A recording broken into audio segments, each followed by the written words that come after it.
હવે પછી હું તમને કેટલાક વાક્યો કહેવાની છું જે તમને સતત સાંભળેલા લાગશે. ગુજરાત રાજ્યની સરકારે એસઆઈટીનું ગઠન કર્યું છે, ખાલી નામ બદલાયું છે. સુભાષ ત્રિવેદીની અધ્યક્ષતામાં એસઆઈટી તપાસ કરવાની છે. અમદાવાદના ચીફ ફાયર ઓફિસર પણ એની અંદર સામેલ છે.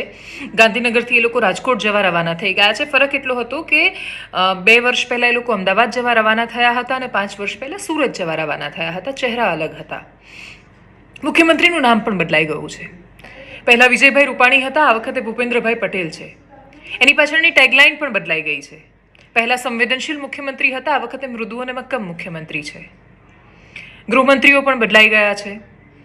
મૃતકોના સરનામા પણ તો બદલાયા છે. શહેર પણ તો નવું છે. કશું નવું નથી. અને જો કશુંક સૌથી વધારે પીડાદાયક ને જે ન બદલાયું હોય એ છે કે આપણા બાળકો છે. એ આપણા બાળકો છે. તમે 44 ડિગ્રી ગરમીમાં બહાર જઈ નથી શકતા. એ લોકો 800 ડિગ્રી તાપમાનમાં દાઝીને મર્યા છે. એ લોકોને ક્યારે ટાઢક પહોંચી શકશે કે કેમ એ ખબર નથી. આપણે ઈશ્વરને પ્રાર્થના કરીને શ્રદ્ધાંજલિ આપીને કહીશું કે હે ઈશ્વર, અમારું બાળક તારા શરણે આવે છે, તું એને અપનાવજે, તારી ગોદમાં રાખજે, હાથ ફેરવજે, વાલ કરજે, ટાઢક આપજે. એમાં દરરોજ સાંજે એના દરવાજા પર પ્રતીક્ષા કરવાની છે કે મારો છોકરો કાશ પાછો આવી જાય. 24 મૃતદેહો સામે આવ્યા છે. હજુ પણ શું થયું છે ખબર નથી. અને રાજકોટ સિવિલમાં પરિસ્થિતિ એ છે કે હવે મૃતદેહો કોના છે એ ઓળખવા માટે ડીએનએ ટેસ્ટ કરવાના છે. કેટલાય મા બાપો એવા છે, કેટલાય પરિવારના લોકો એવા છે કે જે અહીંથી ત્યાં ભટકી રહ્યા છે કેમ કે એમને ખબર જ નથી કે એમના પરિવારજનની સાથે શું થયું છે.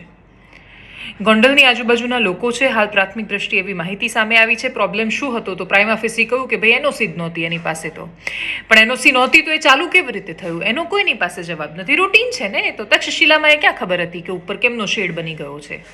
પ્લાસ્ટિક છે, બાકીના પતરા છે, ટાયર લગાવેલા છે બહાર શોપીસ માટે અને સરસ લાગે એના માટે, એલિવેશન માટે. એ કેમ લગાવ્યા અને શું કામ ફાયર એક્સટિંગ્યુશર નહોતા લાગ્યા જે 12 પીસ માટે પડ્યા હતા અને તોય તમે એને પરવાનગી આપી દીધી? એનો જવાબ નથી કોઈની પાસે. તો તક્ષશિલાનો 5 વર્ષે ક્યાં મળ્યો? 5 વર્ષ થયા આપણને જવાબ નથી મળ્યો. એ વખતે એમાં જવાબદાર કોણ હતું? તો તમને એવું લાગે છે કે રાજકોટમાં મળી જવાનું છે? 24 મે એક્ઝેક્ટ 5 વર્ષ પૂરા થયા છે એ દુર્ઘટનાને. 5 વર્ષ થયા પછી પણ આજે આપણી પાસે ન્યાય નામે શબ્દ નથી. આપણે એના પછી મોરબી જોયું. 150 બાળકોને મરતા જોયા છે, લોકોને મરતા જોયા છે, એમાંથી બહાર નીકળતા જોયા છે. આપણા બાળકો દાઝીને મરી રહ્યા છે, આપણા બાળકો ડૂબીને મરી રહ્યા છે, આપણા બાળકો રસ્તા પર અકસ્માતોમાં મરી રહ્યા છે. આપણને કોઈ પણ જગ્યાએ કંઈ પણ કરતાં ડર લાગે એવું વાતાવરણ છે અને છતાંય આપણે કહીએ છીએ કે બધું સલામત છે. સોરી સરકાર, કશું જ સલામત નથી. અને શું કામ સોરી? ઇવન શું અપેક્ષા? કાશ ટેગલાઇન બદલવાથી મુખ્યમંત્રી ખરેખર સંવેદનશીલ કે મક્કમ બની શકતા હોત. કાશ એમનું પીઆર સંભાળતા લોકો લખતી વખતે એવું કહેતા હોત કે નહીં, અમે લખી રહ્યા છીએ તો અમે કશુંક બદલીશું. પ્રાથમિક દ્રષ્ટિએ જેટલી પણ માહિતી સામે આવી છે, કેમ કે એક્ઝેક્ટલી શું થયું, શું કારણ હતું, એ તો બધું આવતા આપણને ખાસો સમય લાગી જશે ને જ્યારે આવશે ત્યારે કાં તો આપણે બીજી કોઈ દુર્ઘટનાની ચર્ચા કરતા હશું. કમનસીબે છેલ્લા 5 વર્ષમાં આપણે બાળકો ગુમાવ્યા અને આપણી પાસે કોઈ જવાબ નથી. एक हिंदी शेर હતો કે દરવાજોं પર સિર્ફ નામપટ બદલે હૈ, અંદર કી પદ્ધતિयां वैसी की वैसी है. એક્ઝેક્ટલી અત્યારે અહીંયા એ સાબિત થયું છે. સચિવાલયમાં અધિકારીઓના એડ્રેસ બદલાયા, એક કેબિનથી બીજી કેબિનમાં ટ્રાન્સફર થયા, ગુજરાત રાજ્યની પદ્ધતિ ન બદલાઈ, રૂપિયા ખાઈને પરમિશન આપતી સિસ્ટમ ન બદલાઈ, ક્યારેય એ બાળકમાં પોતાનું બાળક જોઈ શકે એવી કોઈ સંવેદના કોઈની અંદર ન આવી. અને છતાંય હજુ શું થવાનું છે લખીને આપું તમને. કોઈ અધિકારી આની અંદર મોટો અધિકારી જવાબદાર સાબિત નહીં થાય. ક્યારેય તમે મ્યુનિસિપલ કમિશનરને પૂછી જ નહીં શકો અથવા એ જવાબ આપવા માટે બાધ્ય જ નહીં બને કે એને ડિસમિસ નહીં કરાય. સસ્પેન્ડના નાટક નહીં દોસ. સમજીએ છીએ હવે તો.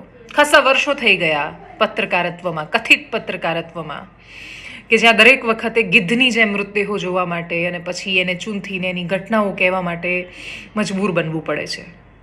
જાણે આ જ જિંદગી થઈ ગઈ છે. છેલ્લા 5 વર્ષથી તો એટલીસ્ટ આ જ કરી રહ્યા છીએ. આજે એક માણસ જાય, કાલે બીજો માણસ જાય, પણ પરિવર્તન નથી આવતું. અને જ્યાં સુધી એ પરિવર્તનની, અને બીજું આજે નથી અપેક્ષા.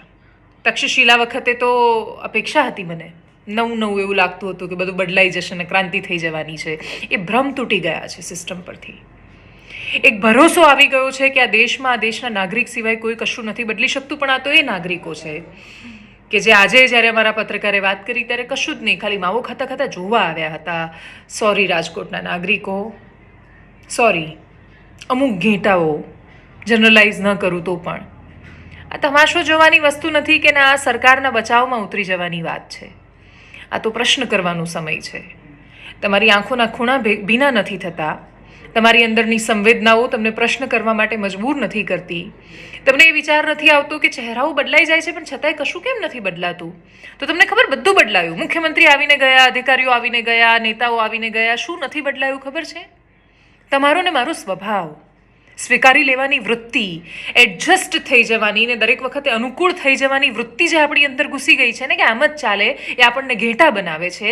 સરકારો અને નેતાઓ ઈચ્છે છે કે આપણે ઘેટા બનીએ, આપણે ચૂપ રહીએ, આપણે પ્રશ્નો ન કરીએ અને અનુકૂળ થઈ જઈએ, આપણે ટેવાઈ જઈએ અને આપણે મૃત્યુને ટેવાઈ રહ્યા છીએ. યાદ રાખજો ગુજરાત, કે આપણે બીજું કશું જ નથી કર્યું. આપણે મૃત્યુને ટેવાયા અને બીજા કોઈના નહીં, આપણા બાળકના. એ નાના બાળકોની અર્થીઓ જ્યારે ઉઠશે ત્યારે તમે જવાબ આપી શકશો. માણસ પોતાની જવાબદારી સ્વીકારી લે તો પણ જો એનું સોલ્યુશન નથી લાવી શકતો તો એનો કોઈ જ મતલબ નથી. છેલ્લા 5 વર્ષમાં એ ઉપાય નથી દેખાયો. જો હવે પણ નહીં આવે તો કદાચ આપણે પોતાની જાતને ક્યારેય માફ નહીં કરી શકીએ. એ મૃત્યુ માટે બીજું કોઈ જ નહીં પણ આ રાજ્યના ઘેટા બનેલા અબૂધ નાગરિકો જવાબદાર છે. નમસ્કાર.